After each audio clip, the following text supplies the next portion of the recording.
I arrived at the cabin in the early afternoon, the kind of time when nothing bad is supposed to happen. The sun was high, the sky was clear, and the woods looked calm and ordinary. That was part of why I chose this place. I wanted daylight, fresh air, and something that felt harmless. I told myself that if anything felt wrong, I would notice it right away in the open light of day. The cabin sat alone at the edge of a wide clearing. Tall trees surrounded it on all sides, but they were spaced out enough that sunlight reached the ground. The grass was dry and flattened in places, like it had been walked on many times. The cabin itself was old, with faded brown wood and a metal roof that had lost most of its shine. One window faced the clearing, another faced the woods behind it. The front door was slightly crooked in its frame. When I stepped out of my car, the first thing I noticed was how quiet it was. Not peaceful quiet, but empty quiet. No birds, no insects, just the faint sound of wind moving high in the trees. My footsteps sounded too loud as I walked up to the porch. The door opened easily. Inside, the cabin was warm from the sun. Dust floated in the air, visible in the light coming through the window. The smell was strong, like old wood, dirt, and something sour underneath it. The space was small. A table, 2 chairs, a couch, and a narrow hallway that led to a bedroom and bathroom. There were no personal items out in the open, but the place did not feel unused. Felt paused. I put my bag down and walked around slowly. The floorboards creaked under my weight, some more than others. One corner of the room had a darker patch on the floor, like something heavy had sat there for a long time. Near the back window, I noticed faint marks on the wall, long and vertical, like scratches that had been sanded down but never fully removed. I told myself it was just an old cabin. I decided to enjoy the afternoon. I opened the front window to let air in and sat at the table to eat. The sun poured into the room, lighting everything clearly. That should have made me feel safe. Instead, it made me more aware of details I might have missed. Dirt pressed deep into the grain of the table. A faint footprint on the floor near the hallway that did not match my shoe. The back window was unlocked. I locked it and checked the others. Outside, I walked around the cabin, staying in the open clearing. The woods behind it were darker, thicker. The trees stood close together there, blocking most of the light. As I walked along the back wall, I noticed a narrow path pressed into the grass. It led from the woods straight to the rear of the cabin. The grass was bent, not grown that way, recently used. I stood there longer than I should have, staring at the path, listening. I heard nothing, but I had the strong feeling that if I turned my back to the trees, something would be behind me. I forced myself to walk back to the front of the cabin. The afternoon stretched on. The light shifted slowly, shadows growing longer across the clearing. I sat on the couch and tried to relax, but my attention kept drifting to the windows. I felt exposed, like the cabin was made of glass instead of wood. Around mid-afternoon, I heard movement outside. Not footsteps, more like pressure. The sound of grass being pushed down. It came from the direction of the woods behind the cabin. I froze, listening hard. The sound stopped. A few seconds later, it started again, closer this time. I stood up and looked out the back window. The trees stood still. No movement, no shapes, just shadows. When I turned back toward the room, I noticed something that made my stomach tighten. The chair I had pushed under the table was no longer in the same position. It was only off by a few inches, but I was sure I had pushed it in all the way. I walked over and pushed it back, my hands sweating. I checked the front door. Locked. I checked the back door. Still locked, but the handle felt loose now, like it had been pulled on from the outside. The afternoon light began to fade faster than I expected. Clouds rolled in, dulling the sky. The cabin grew dim. I turned on a lamp near the couch, and the small circle of light made the rest of the room feel darker by comparison. That was when I heard the sound of wood creaking from the other side of the wall. Slow and steady, like someone leaning their weight against the cabin. I stayed still, barely breathing. The sound moved along the wall, stopping under the back window. A shadow passed over the glass. Not fast, not sudden, just a dark shape blocking the light for a moment before moving away. I felt my body react before my mind caught up. My heart raced. My hands shook. I moved quietly toward the hallway and grabbed the heaviest thing I could find, a thick metal flashlight. The sound outside continued. Slow steps now, not circling the cabin, just pacing back and forth behind it. Whoever it was did not seem in a hurry. I made myself look out the back window again. This time I saw him, a man standing just inside the tree line, half hidden by shadow. He was facing the cabin. He was close enough that I could see dirt on his clothes and the shape of his shoulders under a heavy jacket. He was not looking around. He was watching. He took a step forward into better light, and that was when I noticed the details that made everything worse. His clothes were layered and worn down, like he had been living outside for a long time. His boots were caked with dried mud. One of his hands was wrapped in cloth, stained dark. He walked toward the cabin slowly, calmly, like he knew there was nowhere else for me to go. I backed away from the window and moved toward the front door. My keys were still in my bag by the table. I grabbed them and unlocked the door as quietly as I could. The moment I pulled it open, I heard a sudden increase in movement behind the cabin. Faster now. Heavy steps. I ran. I sprinted across the clearing toward my car, my chest burning. I fumbled with the door, dropped my keys, grabbed them again. As I got inside, I glanced toward the cabin. The man had reached the edge of the clearing. He stopped there, watching me, not running, not yelling, just standing still. The car started. I backed up hard, tires spinning in the dirt, then turned and drove down the narrow road without stopping. I did not slow down until the trees thinned and I reached a paved road. The ending is clear to me now. That cabin was not a quiet getaway. It was a place someone already claimed, someone who used the afternoon light to watch, to wait, and to decide. If I had arrived later, or stayed calmer, or ignored the signs, I would not have had the space or daylight to run. The fear did not come from darkness or night. It came from realizing that even in the middle of a quiet afternoon, you can already be too late. I went to the cabin in early December because it was the quietest time of year. Hunting season was almost over, summer tourists were long gone, and heavy winter snow had not fully set in yet. I wanted cold air, empty trails, and the kind of silence that makes you feel separated from everything else. I told myself it was the safest window to be out there alone. The drive took hours. The last stretch of road was barely maintained, lined with bare trees and patches of old snow that never fully melted in the shade. The sky was gray and low, and the sun looked weak, like it did not have much strength left in it. By the time I reached the cabin, the daylight already felt like it was running out, even though it was only mid-afternoon. The cabin sat in a shallow dip surrounded by trees.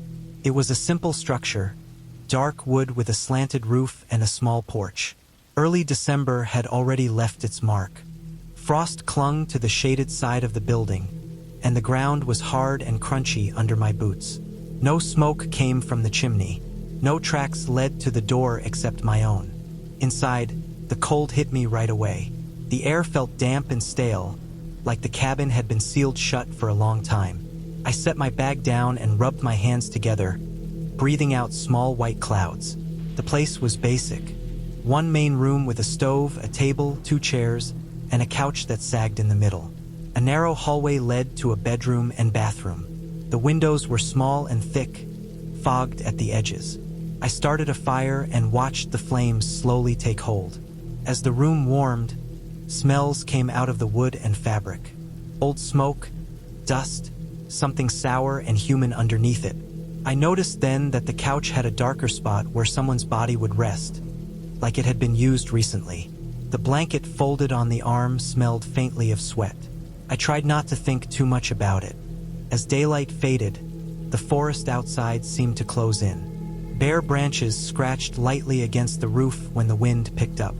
Shadows stretched long across the clearing. I locked the door, checked the windows, and told myself I was just being careful. That night, the temperature dropped fast. The fire burned low, and the cabin popped and creaked as the wood contracted in the cold. I lay on the bed fully dressed, staring at the ceiling. Sleep came in short bursts. Every small sound pulled me back awake. Sometime in the early hours, I heard something outside. Slow movement through frozen leaves. Not the quick steps of an animal. Something heavier. It stopped near the side of the cabin and stayed there. I waited, barely breathing, listening for anything else.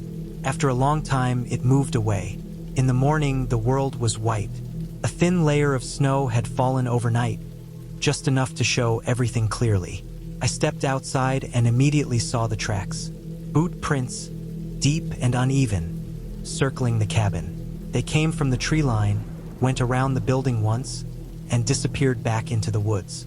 They were not mine. I stood there longer than I should have, staring at them, feeling the cold sink through my clothes. The prints were fresh. Whoever made them had been there while I slept. I went back inside and checked everything again. The back window latch was loose now. I was sure it had been tight before. In the kitchen, one of the drawers was slightly open. I had not touched it. I spent the day tense and distracted. Every time the wind blew, I flinched. I tried to tell myself someone might have passed through the area, maybe a hunter or a hiker, but no vehicles had passed on the road. No other tracks crossed the clearing. That afternoon, I decided to look around more carefully. I followed the boot prints toward the woods. They led to a spot behind the cabin where the trees grew close together. There, partially hidden by brush, was a makeshift shelter. A tarp stretched between trees weighed down with rocks. Under it were empty food cans, a stained sleeping bag, and a plastic jug half full of water. Someone was living there. The realization settled heavy in my chest. This was not a random visitor. This was someone who knew the area, who used the cabin as part of their routine. I backed away and returned to the cabin, locking the door behind me. The daylight felt thinner now, like it could disappear at any moment. That night, the sounds came back. Footsteps crunching slowly through snow. They stopped on the porch. The boards creaked under weight. I heard breathing through the door, steady and calm, like whoever stood there was not worried at all. The door handle moved slightly, testing. I stood frozen near the stove, gripping a metal poker. My heart pounded so hard it hurt. The pressure against the door increased, not pushing hard, just leaning, feeling how solid it was. After a while, the pressure eased. I heard movement again, this time toward the back of the cabin. Something scraped against the wall, wood against wood. When the noise stopped, the silence felt worse than before. I did not sleep. In the morning, the back door was blocked. A thick log had been dragged and wedged against it from the outside. The windows were smeared with dirty handprints, some high, some low, like someone had crouched and stood, checking every angle. I knew then that staying another night was not an option. I grabbed my bag and went to my car. The cold bit into my face. When I opened the hood, my stomach dropped. Several wires had been pulled loose. Not cut, just disconnected. Someone wanted me stuck there. I went back inside and searched for anything useful. I found an old flare gun in a cabinet, dusty but intact. I waited, watching the light fade again, knowing the pattern now. As the sun dropped, I heard movement from the woods, closer than before, confident. I fired the flare through the front window. The sudden red light flooded the clearing. For a brief moment, I saw him near the trees. A man in layered, filthy clothes, his face thin and pale, eyes locked on the cabin. He raised an arm to shield himself from the light and stepped back. That was enough. I shoved the log away from the back door, ran to my car, and forced the wires back into place with numb fingers. The engine sputtered, then started. I drove hard, sliding on patches of ice, branches scraping the sides, not stopping until the road widened and lights appeared in the distance. The ending is clear to me now. Early December is not empty. It is a waiting period. People who live outside, who depend on isolation, become more desperate as winter approaches. I walked into a place someone else depended on to survive.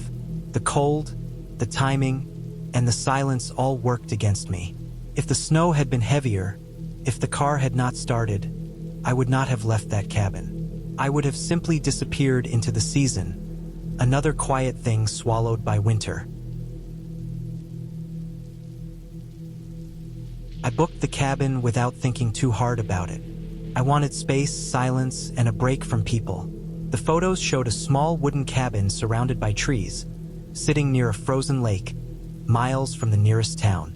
No neighbors, no cell service, no distractions. It felt like the kind of place where nothing could reach me. The drive took most of the day.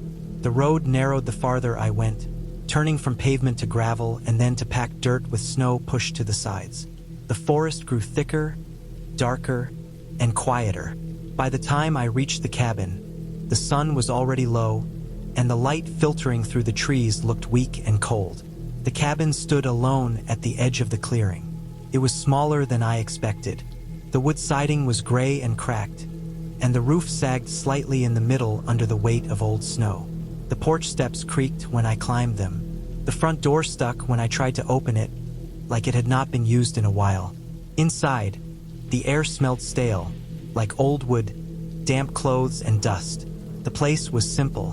One main room with a small table, 2 chairs, a couch, and a cast iron stove. A narrow hallway led to a tiny bedroom and a bathroom. The windows were small and cloudy, and the light inside felt dim even during the day. I unpacked slowly. Every sound felt loud. My boots on the floor, the zipper on my bag, the clink of dishes. The silence outside was heavy. No birds, no wind, just stillness. That first night, snow started falling. Thick, slow flakes that piled up quietly. I watched them through the window while eating dinner. The woods swallowed the sound completely. It felt like the cabin was being buried. I slept lightly, not because of noise, but because of how quiet it was.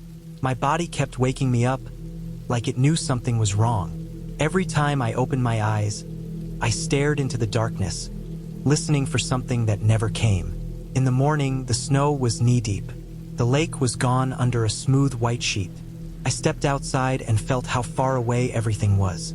The road I came in on was already half covered. If more snow fell, I would be stuck. I noticed tracks near the tree line. Boot prints. Fresh. They came from the woods, stopped near the side of the cabin, and then turned back. They were not mine. I told myself it could have been the owner checking the place, but there was no mention of that. No warning, no note. I spent the day inside, feeding the stove and reading. As evening came, I checked the locks again. The back door did not latch properly. I pushed a chair under the handle and told myself I was being careful, not scared. That night, I heard something outside. Slow footsteps crunching through the snow. They stopped near the back wall of the cabin. I lay still on the couch, holding my breath. The footsteps moved closer, then stopped again. I heard a scraping sound against the wood, light but deliberate. It went on for a long time. Whoever it was did not rush. They moved around the cabin slowly, like they were taking their time. When morning came, the snow around the cabin was covered in footprints, circling it, stopping under each window. The back door had long scratch marks near the handle, like something hard had been dragged across it. I decided to leave that day. I packed my bag quickly and went outside to my car. The snow was deeper now, and my chest tightened when I saw the tires. Someone had packed snow tightly around them, freezing it solid. The hood was open. Wires had been pulled loose under it. I stood there longer than I should have, staring at the engine. The cold cut into my fingers, but I barely felt it. Someone had been close enough to touch my car. Someone had time. I went back inside and locked the door. I checked the cabin more carefully than before. Under the bed, I found empty food cans that were not mine. Old, rusted, but not years old. In the bathroom, behind the sink, there was a sleeping bag rolled tight, stained and flattened from use. The cabin was not empty when I arrived. I had just not been meant to see the person who used it. That night was worse. The snowstorm returned, heavier this time. The wind picked up, rattling the windows. Around midnight, the footsteps came back. Louder now, closer. I heard the porch boards creak under weight. The door handle turned slowly, testing. The pressure against the door increased. Not slamming, just leaning, like someone putting their full weight into it, feeling how strong it was. I backed into the corner of the room, holding a fireplace poker. My arms shook. The stove popped loudly, and for a moment everything went still outside. Then I heard something slide across the porch, heavy, with scraping against wood. When the pressure on the door stopped, the silence felt even worse. I did not move until morning. The door barely opened. A thick log had been wedged against it from the outside. Someone had blocked me in. The windows were smeared with dirty handprints. Some were high, some low, like someone had crouched and stood, trying different angles to see inside. I knew I could not stay another night. I moved furniture away from the windows and grabbed what I could use. Matches, a flare gun I found in a drawer, extra clothes. I waited until daylight faded again, knowing whoever it was came after dark. When I heard the footsteps return, I did not hesitate. I fired the flare through the front window. The sudden red light filled the clearing, lighting up the snow and trees. For a split second, I saw a shape near the tree line. A man, bundled in dirty layers, frozen in place. Then he ran. I shoved the log away from the door and ran to my car. My fingers were numb, but I forced the wires back into place. The engine turned over after several tries. I drove through the snow without stopping, hitting branches, sliding on ice, until the trees thinned and the road opened up. I never went back. I reported the cabin and what happened. The listing vanished within days. I later learned the land had been abandoned for years, unofficially used by people who lived off the grid and did not want to be found. The ending is clear to me now. I was not alone because of bad luck or imagination. I walked into someone else's shelter during winter, when survival makes people desperate and territorial. The fear did not come from something unreal.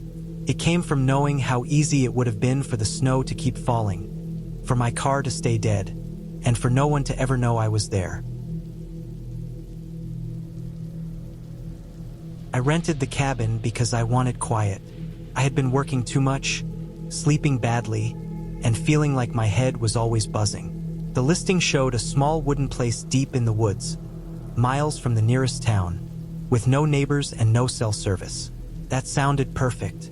I packed food for a week, filled my truck with gas, and drove for hours until the paved road turned into gravel, then dirt, then something closer to a scar cut through the trees. The cabin sat in a clearing that felt wrong the moment I stepped out of the truck. The air was heavy and still, like the woods were holding their breath. Pine needles covered the ground so thick they muffled my footsteps. The cabin itself was older than the photos suggested. The wood was dark and cracked, and the porch leaned slightly to one side. The windows were small and cloudy, and the door had deep scratch marks around the handle, the kind that come from years of keys missing the lock or something harder than metal hitting wood again and again. Inside, the place smelled like dust, old smoke, and damp wood. There was a small table, 2 chairs, a couch with worn fabric, and a bed pushed against the back wall. A cast iron stove sat in the corner with a stack of chopped wood beside it.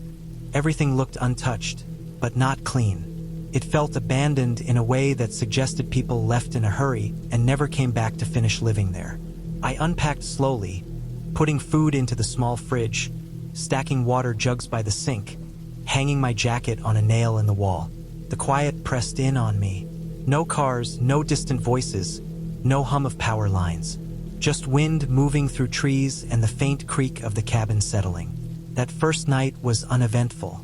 Cooked, ate, and slept hard. I woke up before sunrise to the sound of something heavy moving outside. It was slow and deliberate, not the quick steps of an animal. The sound circled the cabin, stopping near each wall as if inspecting it.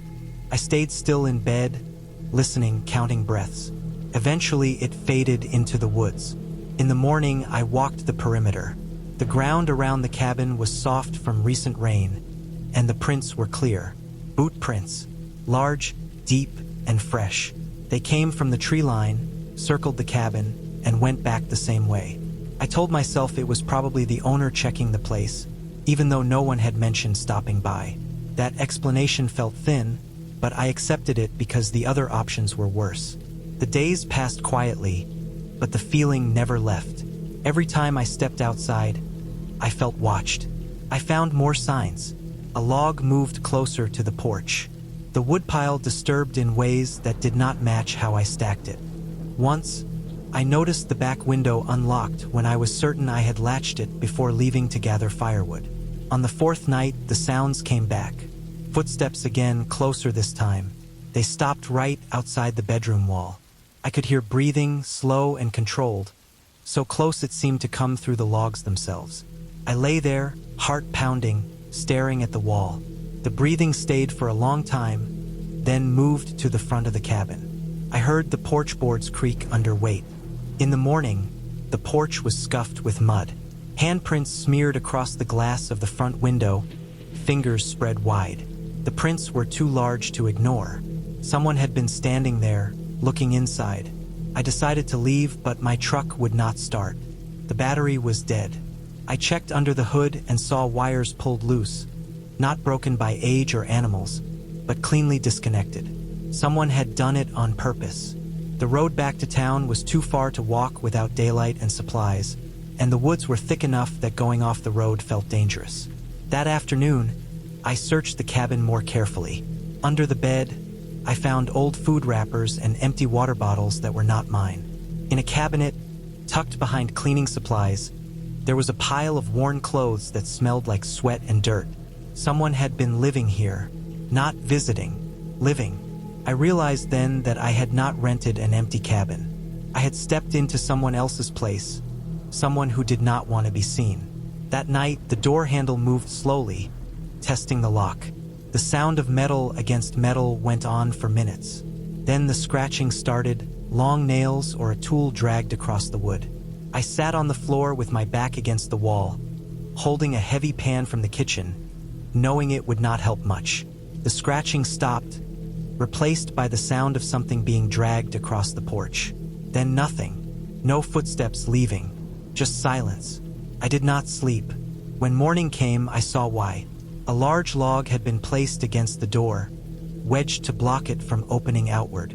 The windows were smeared again, this time lower, as if someone had crouched to look inside while blocking my exit. I spent the day moving furniture, blocking windows and planning. I found an old flare in a drawer and a box of matches. I waited until night until I heard movement again. When the breathing returned outside the wall, I lit the flare and shoved it through a crack in the window. The sudden light and smoke cut through the darkness. The breathing turned into rapid movement, footsteps crashing away through the brush. I did not waste the moment. I pushed the log aside, ran to the truck, and reconnected the wires with shaking hands. The engine struggled, then turned over. I drove without stopping, branches scraping the sides, until I reached the main road and the safety of open space. I reported everything the next day. The cabin listing disappeared soon after. I later learned that a man had been living off-grid in those woods for years, using abandoned structures, avoiding people, and reacting violently when disturbed. They never found him. The ending stays with me. I was not hunted by something unreal or impossible. I was trapped with another human being who knew the land better than I ever could.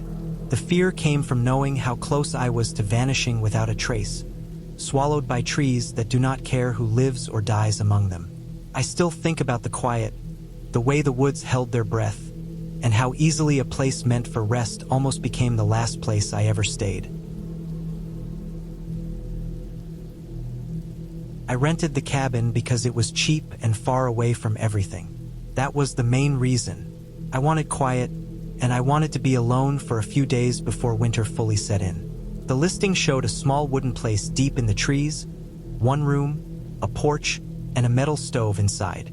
It was early December, cold enough that the ground stayed hard all day, but not yet buried in snow.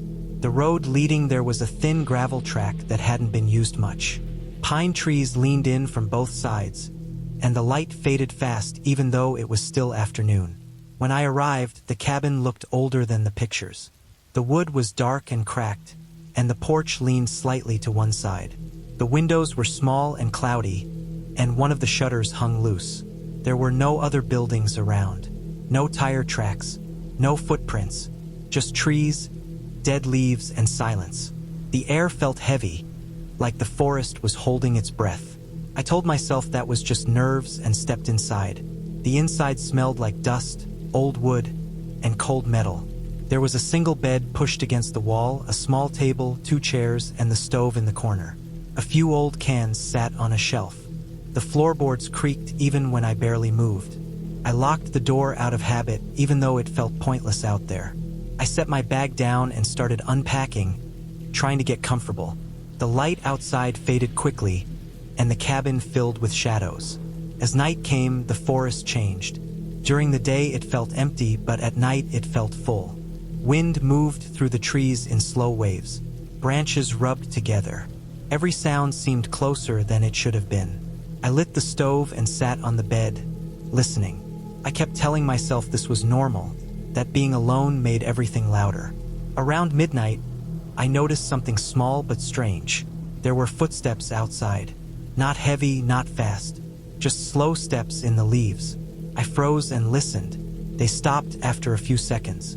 I waited longer, expecting them to start again, but nothing happened. I told myself it was an animal and lay back down, though sleep came in short pieces. The next morning, I went outside to check. The ground was soft enough to hold marks, and near the porch I saw footprints. They were human. The size looked like mine or maybe a little bigger. They came from the trees, stopped near the porch, then turned back the same way. I stood there for a long time, staring at them, feeling the cold sink through my boots. There was no reason for anyone else to be out there. I tried to calm myself by thinking it could have been someone lost or hunting, but it didn't sit right. I decided to stay anyway. I had driven hours to get there, and part of me didn't want to admit fear had already won. I spent the day chopping wood, cleaning the inside, and trying to feel normal. Every now and then, I would stop and listen. The forest stayed quiet, almost too quiet. That night, the sounds came back. This time, they were closer. I heard the porch boards creak under weight. The sound was slow and careful, like someone testing each step. I sat still on the bed, barely breathing. The steps moved from one side of the porch to the other, then stopped near the door. I waited for a knock, but none came. After a while, the steps moved away. I didn't sleep after that. When morning came, I checked the porch. There were fresh footprints again, clearer this time. They were closer to the door, right in front of it. I noticed something else too. One of the window shutters had been moved. It was slightly open now, just enough to look inside. Fear settled in my chest like a heavy weight. I thought about leaving right then, but I wanted proof that I wasn't imagining things. I walked around the cabin, following the footprints. They led deeper into the trees. About 50 yards in, I found something that made my stomach drop.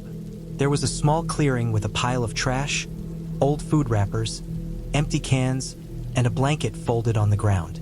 Someone had been staying there, watching the cabin. From that moment on, I knew I was not alone, and I knew it was not safe. I went back to the cabin and packed my bag quickly. My hands shook the whole time. I kept glancing at the windows, expecting to see a face looking back at me. Before leaving, I noticed something I had missed before. The inside latch on the door had scratch marks around it, like someone had tested it from the outside. I stepped out and locked the door behind me, even though I was leaving. The walk back to my car felt longer than before. Every sound behind me made my heart jump. I didn't turn around until I reached the road. When I got home, I reported everything. A few days later, I learned that someone had been living illegally on that land for months. They had been breaking into cabins when people weren't there, watching when they were. The police found the camp and signs that the person had tried doors at night, waiting for the right moment. I never went back to that place. The cabin was taken off the listing soon after. What stayed with me wasn't just the fear, but the quiet patience of it all. Someone had been there, close enough to hear me breathe, choosing when to move and when to wait. Knowing that was real and human was far worse than any ghost story.